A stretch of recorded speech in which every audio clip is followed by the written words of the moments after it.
کہ اللہ تعالیٰ نہ کسی بندے کا درجہ بلند کرنے کا ارادہ فرماتا ہے، لیکن اس کے اعمال اس طرح کے نہیں ہوتے کہ اس کا درجہ بلند کیا جائے۔ اب رب کیا کرتا ہے، اللہ تعالیٰ اس کو مال کی، جان کی، اولاد کی کسی مشکل میں ڈال دیتا ہے۔ اس مصیبت پر وہ بندہ صبر کرتا ہے تو اللہ تعالیٰ اس کا درجہ بلند فرما دیتا ہے۔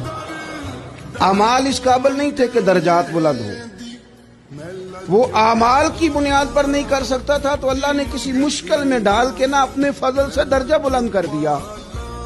اب جو راہ طریقت کا مسافر تھا، جو سلوک کی منازل طے کر رہا تھا، جو اللہ رسول کے قریب جانے چاہ رہا تھا، اس کے لیے کتنی آسانی ہو گئی کہ مجاہدہ تو زیادہ نہ کر سکا،